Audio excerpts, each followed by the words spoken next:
জয় নিতাই, জয় গৌর, জয় রাধেশ্যাম। গুরু গৌরাঙ্গের অশেষ কৃপায় আজকেও কিছু গ্রন্থের থেকে নীলা কথা নিয়ে প্রবেশ করতে যাচ্ছি। দেখুন, গ্রন্থ তো অনেক আছে, কিন্তু মহাপ্রভুর শ্রী চৈতন্য চৈতামৃত গ্রন্থে নীলা কথা এবং নীলাকে বোঝা অনেক কঠিন। কারণ মহাপ্রভু নীলাটা অমায়িক ছিলেন। ভগবান শ্রীকৃষ্ণের নীলার সাথে মহাপ্রভুর নীলার কোনো মিলন নেই। কেন?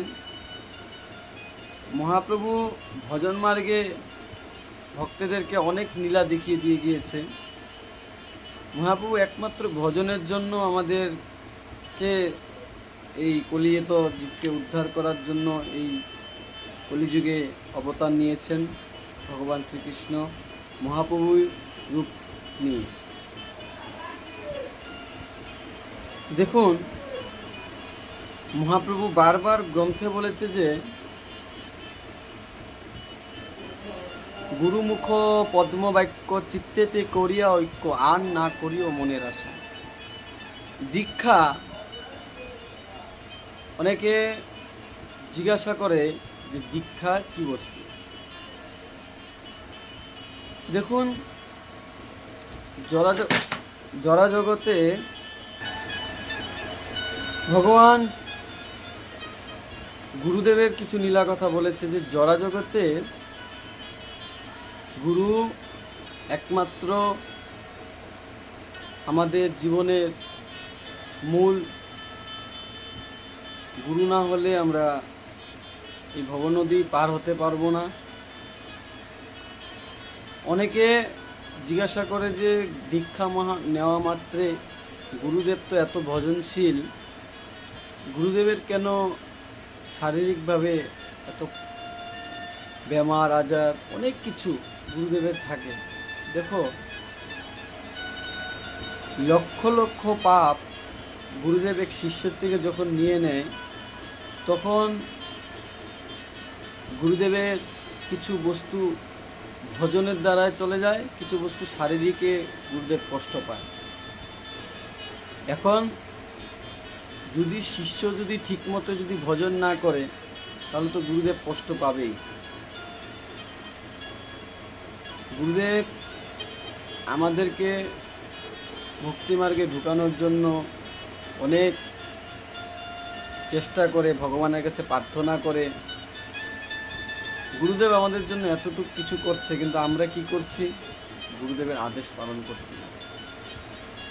তখন গিয়ে কি হয়? শারীরিকভাবে গুরুদেব বেমার হয়ে যায়, অনেক কিছু শারীরিকভাবে গুরুদেবের জীবনে কাল নেমে আসে। তখন কলিয়ে সুযোগ পায় গুরুদেবকে গ্রাস করার জন্য। ওরকমও হয়ে যায় যে গুরুদেব ভজন মার্গের থেকে এরকমও আছে, গুরুদেবকে ভগবান সরিয়ে নেয়। মানে এটা ভাববে না যে গুরুদেবকে ভগবান সরিয়ে নিয়েছে, গুরুদেব তো বহুত মহান ছিলেন, কিন্তু সেটা না। ভগবান জানেন যে সে গুরু, তাকে কিছু না কিছু একটা অজুহাত দিয়ে হয়তো এই ধরাধামের থেকে নিয়ে চলে যাবে, না হলে কিছু না কিছু একটা জায়গায় গিয়ে গুরুদেবকে স্থান দিয়ে দেবে। আমরা সকলেই এই মনোভাবনা রাখতে হয় যে মহাপ্রভুর ভাবধারায় যদি আমরা চলি, আমাদের জীবনে শিখার অনেক কিছু আছে। আজকে দেখুন, সংসারের ভিতরে এখনো আমাদের ভক্তদের ভিতরে এমন চলছে যে গুরুদেবের আদেশ তো পালন করছি না আমরা, তার পরবর্তী অল্প কিছু গুরুদেবের থেকে ভজন নিয়ে আমরা নিজেরা মহান হয়ে যাচ্ছি। বৈষ্ণব হওয়াটা অনেক কঠিন। বলছি যে ওমানে না মানে দেহ কীর্তনিয়া সদাওলি। মহাপ্রভু বারবার বলেছে যে ভক্ত হতে গেলে প্রথমত দৈন্যতা থাকতে হবে, দয়া থাকতে হবে, মায়া থাকতে হবে, জীবের প্রতি ভক্তি থাকতে হবে, আর হিংসা, বৈষ্ণবের হৃদয়ে কখনো হিংসা থাকবে না। তা আমাদের ভিতরে ভক্তি মার্গ তো দূরের কথা, আমরা ভজন তো করি না, আর আমাদের ভিতরে দুনিয়ার হিংসায় ভর্তি। নাম জপ, কলিযুগে একমাত্র নাম জপ, গুরুমন্ত্র, এই জপগুলো কেন দিয়েছে গুরুদেব? যে তোমার হৃদয়কে শুদ্ধ করো, ভগবানের প্রতি মনোযোগ দিয়ে ভগবানের আরাধনা করো। নাম মহামন্ত্র একমাত্র বস্তু, যে বস্তুতে তোমার হৃদয় পরিবর্তন হবে। তোমার হৃদয় থেকে যত পাপ আছে সম্পূর্ণ বেরিয়ে যাবে। নামে এতটুকু শক্তি নামের। ভক্ত হরিদাস প্রত্যেক দিন 3 লক্ষ হরিনাম করতেন। 3 দিন ব্যাপী ওনার সামনে বেশ্যাকে বসিয়ে রেখেছে, তিনি নাম ছেড়ে নেই, নাম জপ করছে। তিনি ওনার নামের ধারায় সেই বেশ্যা উদ্ধার হয়ে গিয়েছে। চিন্তা করুন, কে কতটুকু উদ্দেশ্য নিয়ে গিয়েছিল আর কি উদ্দেশ্য নিয়ে আসছে। আজকে আমরা কি করি, এই একদম এটা এখনের কথা না, এটা কলিযুগ আরম্ভ হওয়ার থেকেই চলে আসছে। এটা যখন কেউ ভালো করে ভজন করবে তার জীবনে অনেক বাধা আসবে। যেরকম ভগবান চাইলে তো যে হরিদাসের সামনে যে বেশ্যা নারীকে পাঠিয়েছিল, ভগবান চাইলে তো নাও পাঠাতে পারত, কিন্তু কেন পাঠিয়েছে? ধৈর্যের পরীক্ষা, ধৈর্যের পরীক্ষা। কিন্তু কথা হয়েছে, এই পরীক্ষাটা এখনো আমাদের কলিযুগে চলছে। কেউ যদি কিছু ভালো কাজ করে, কেউ যদি কোনো মানুষের জন্য মঙ্গলের জন্য কিছু কাজ করে, তার জীবনেই এইসব নেমে আসে। বিভিন্ন ধরনের বদনাম, বিভিন্ন ধরনের খারাপ কথা, কুমন্ত্রণা। এমনও দেখা যায় যে নিজের তো ভজন নেই, আরেকজনের ভজন নিয়ে সমালোচনা করে, এই ও তো ভজন করে না, নাম জপ করে না, কিছু করে না। আরে তুমি কি করো? আগে নিজেরটা দেখো না, তার পরবর্তী মানুষেরটা তুমি দেখবে। তোমার ভিতরে নাই ভজন, ভালো করে গুরুমন্ত্র, যেটা গুরুদেবের মন্ত্র দিয়েছে সেই মন্ত্রটা মুখস্থ করতে পারো নেই, আবার তুমি কি বলছো আরেকজনেরটা। আগে নিজে পরিবর্তন হও, তার পরবর্তী আরেকজনকে পরিবর্তন করবে কি? আমার নিজের ভিতরেই পরিবর্তন নেই, আমি কাকে পরিবর্তন করব? মহাপ্রভু সবসময় নিজেরটা দেখতো। মহাপ্রভু কারো দোষ দেখতে যায়নি যে অমুকটা এরকম করে নে, অমুক এরকম করে। সবসময় দৈন্যতা, মহাপ্রভু সবসময় দৈন্যতা ছিল, উনি কারোর দোষ দেখতে যায়নি। আমরা কেন দোষ দেখতে যাচ্ছি মানুষের? চৈতন্য চৈতামৃতের মধ্যে বারবার বলেছে মহাপ্রভু যে প্রত্যেক ভক্ত মারতে, প্রত্যেক জীব মারতে মায়া করো, হিংসা ছাড়ো। কিন্তু কেন আমরা হিংসাটা ছাড়তে পারছি না? একমাত্র মূল কারণ হলো যে আমাদের ভিতরে একতা নেই। আমরা কি চিন্তা করি যে কাকে মেরে কে খাবে, সেটাই চিন্তাধারা। কেন আমাদের ভিতরে ঘুর কলি প্রবেশ করে আছে। ভাগবতে বারবার বলেছে যে কলিযুগটা তো শেষ করতে হবে। এর জন্য একমাত্র ভাগবতে বলেছে, যখন রাজা পরীক্ষিত ব্রহ্মশাপে আক্রান্ত হয়ে জীবনের পরমায়ু 7 দিন জেনে উনি যখন গঙ্গার তীরে ভাগবত কথা সুখদেব গোস্বামীর থেকে শুনতে গিয়েছিলেন, তখন অনেক ব্রাহ্মণ, অনেক ঋষিরা সেখানে বসেছিল। তখন উনি প্রত্যেক ব্রাহ্মণ ঋষিকে বলেছিল যে আমাকে 7 দিনের ভিতরে কে মুক্তি লাভ করাতে পারবে। মোট 7 দিনের ভিতরে আমাকে কে মুক্তি লাভ করাতে পারবে, আমি তার শরণেই যাব। তখন সেই গঙ্গার তীরে বেশাসন দেওয়া হলো ওখানে বললো যে আমাকে মুক্তি লাভ দিতে পারবেন সে গিয়ে সেই ব্যাসাসনে বসুন। তখন সেই 16 বছরের সুখদেব গোস্বামী তিনি সেই ব্যাসাসনে গিয়ে বসলেন। সেই দিব্য রূপ তোনার, সেই দিব্য আকর্ষণ, সকলেই ওনাকে দেখে, 16 বছরের বালককে দেখে সকলেই হাত জোড় করে নমস্কার করছে, প্রণাম করছে। কেন ব্যাসদেবের পরে সুখদেব গোস্বামী একমাত্র ছিলেন যাকে ব্যাসদেব সম্পূর্ণ ভাগবত প্রদান করেছিলেন। আগে জানতে হবে যে ভাগবত কোথায় থেকে আসছে, ভাগবত কে রচনা করেছে।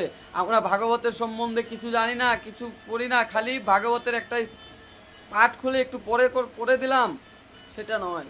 ভাগবতের মঙ্গলাচরণ, গুরু প্রণাম, এগুলো সম্পূর্ণ করে তার পরবর্তী ভাগবতের ব্যাসাসনের মন্ত্র পড়ে ব্যাসাসনে বসতে হয়। যারা শাস্ত্র সম্বন্ধে জানে না, যাদের ভিতরে শাস্ত্র জ্ঞান নেই, তাদের থেকে কখনো শাস্ত্র শুনতে নেই। কেন শুনতে নেই? ওনারা শাস্ত্রের থেকে বেশি তোমার বাইরা জ্ঞান দেবে তোমাকে, কিন্তু শাস্ত্রের ভিতরে মহাপ্রভু যা বলে গিয়েছে, ভাগবতে যা বলে গিয়েছে, একটা জ্ঞানও দেবে না। যদি জ্ঞান দিত তো এখনের দিনের মধ্যে ভাগবতে বলেছে যে এখনও যারা যারা ভাগবত এবং চৈতন্য চৈতামৃত পড়ছে, অনেক মানুষ উদ্ধার হয়ে যেতে পারতো, কিন্তু উদ্ধার হতে কেন পারছে না? মূল মাত্র যেটা ভাগবতের সার অংশ আছে সেটা কেউ ধরতে পারছে না। না হলে সুখদেব গোস্বামীর মতন অনেকে 7 দিনে উদ্ধার হতে পারতো, কিন্তু ভাগবত শুনছে কে?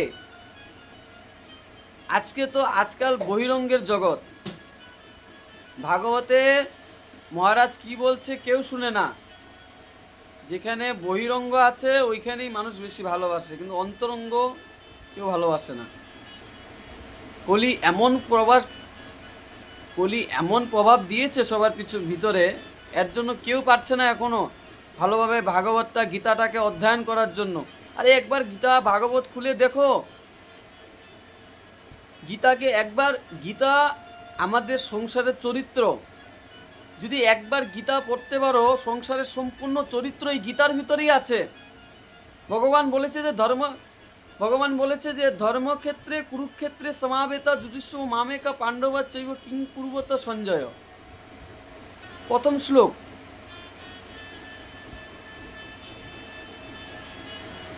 তার পরবর্তী বলেছে যে কর্মই বড় ধর্ম।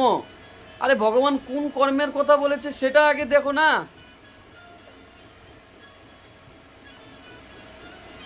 কাউকে যদি জিজ্ঞাসা করো গীতা যারা পড়ে, বাবা কর্ম কি, বলবে যে কর্ম কি আর খাওয়া দাওয়া করা, ঘুমানো, এটাই কর্ম। আরে ভগবান বলেছে যে এই সংসারে যে কোনো কর্ম আমাকে নিয়ে, আমাকে জড়িত রেখে যেই কর্ম করা হয় সেটাই বড় ধর্ম। কর্মই বড় ধর্ম। ধর্ম শব্দটা কেন এসেছে?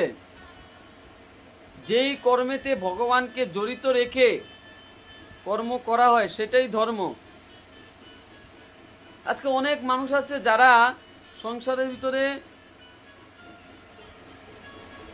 আমাদের বৃন্দাবনের এক মহারাজ, ওনার টাকা পয়সার কোনো অভাব নেই, কিন্তু উনি মন্দির বানিয়ে বসে আছে। উনার ঘর না বানিয়ে উনি মন্দির বানিয়ে বসে আছে। কেন? উনি জানে যে এই সংসারে জড়াজগতে কোনো বস্তু চিরস্থায়ী না, একদিন না একদিন সম্পূর্ণ বস্তু ছেড়ে যেতে হবে। কিন্তু কি থাকবে? ওনার এই মন্দিরটা একমাত্র এই বৃন্দাবনে থেকে যাবে, কিন্তু উনি চলে যাবে।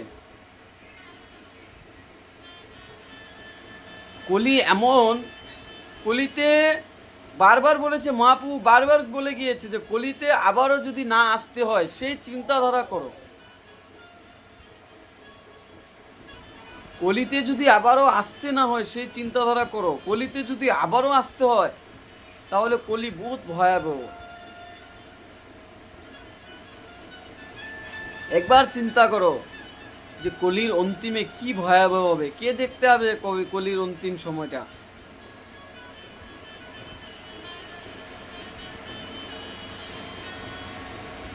এর জন্য গুরুদেব একমাত্র আমাদের জীবনের মূল যেই গুরুদেবের ধারায় আমরা ভজন মার্গটা বুঝবো। সংসারের এমন দুঃখ, এমন জ্বালা, যারা সংসারে আছে তারা বলতে পারবে। একটার পর একটা, এমন কেউ নেই যে সংসারের মধ্যে যে বলতে পারবে যে আমার সংসারে এখন পর্যন্ত সুখই সুখ, দুঃখ নেই। এমন একজনও নেই যে বলতে পারবে যে আমার সংসারের মধ্যে দুঃখ নেই, আমার সংসারে সুখই সুখ আছে।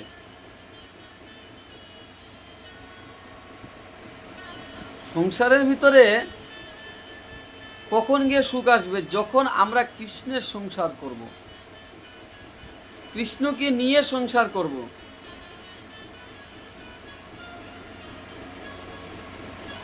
ভগবানকে নিয়ে যেদিনকে আমরা সংসার করব, সেদিনকে গিয়ে আমাদের সংসারে সুখ আসবে। হয়তো দুঃখ থাকবে। সুদামা, আরে বাবা, সংসারে চরিত্র, অনেক ভক্তের চরিত্র ভগবান দেখিয়ে দিয়ে গিয়েছে। ভক্ত হরিদাস, সুদামা, তাদের জীবনে কি অনেক সুখ ছিল? সুদামা তো এমন ব্রাহ্মণ ছিলেন, দিন আনত দিন খেত, মাত্র 3 ঘর 2 ঘর থেকে ভিক্ষা করত, তার বেশি ভিক্ষা করত না। উনি এমন ব্রাহ্মণ ছিলেন যে আজকের যেতটুকু আমার প্রয়োজন আমি এতটুকু নিব, এর অধিক নিয়ে আমি জমাবো না, এমন ব্রাহ্মণ ছিলেন। অনেক ব্রাহ্মণরা সুদামাকে বলতেন, চলো রাজার থেকে তোমাকে আমি কিছু নিয়ে দেব। উনি কি বলতো যে আমার রাজার ধন চাই না, রাজার ধনের মধ্যে সবচেয়ে থেকে বেশি পাপ ঢুকে আছে।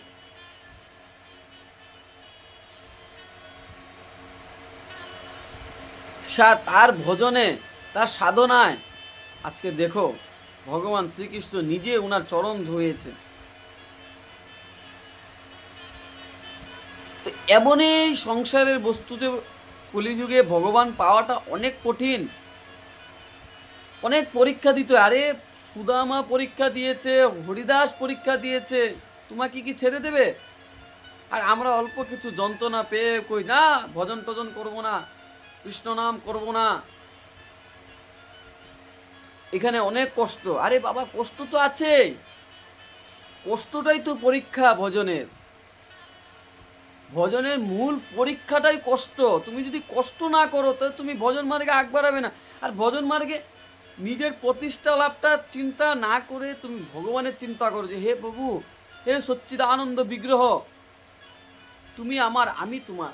তুমি যত দুঃখ দেওয়ার, কষ্ট দেওয়ার দাও, কিন্তু তুমি আমাকে এমন রাস্তা দাও যে আমি তোমার ভজন ছাড়া, আমি তোমার চরণ ছাড়া যদি কোনো দিকে যেতে না পারি। কেন? কলিতে ভজন করতে কলিয়ে দিবে না আমাদেরকে, কলিয়ে আমাদেরকে গ্রাস করে নেবে।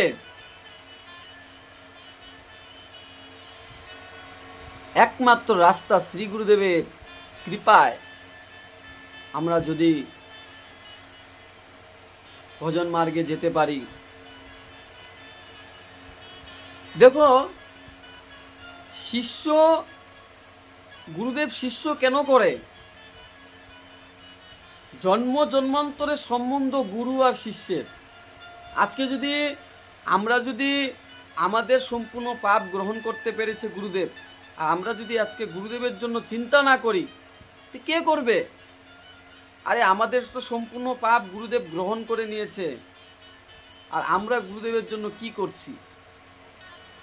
উল্টা আমরা গুরুদেবের ক্ষতি করছি, উল্টা গুরুদেবের নিন্দা করছি, গুরুদেবকে মানছি না, ভজন মানছি না, জপ করছি না, দীক্ষা মন্ত্র জপ করছি না।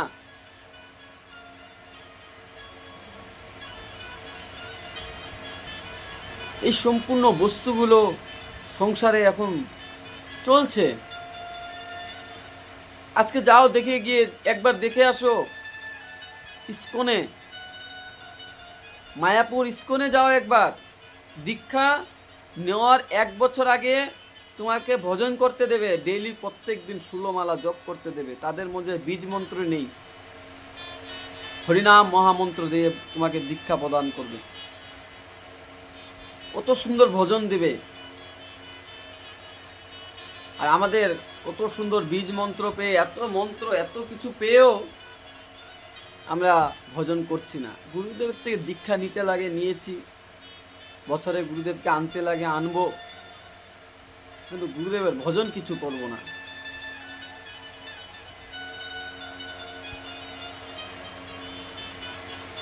দেখো, গুরুমন্ত্র নিয়ে যদি তোমরা গুরুদেবের আদর্শ পালন না করো, তোমাদেরকে আবার ওই কলিয়ত জীবেকে আর কলিতে আবার আসতে হবে, আবারও পাঠাবে 84 লক্ষ জুনিতে, তোমাকে আবারও পাঠাবে।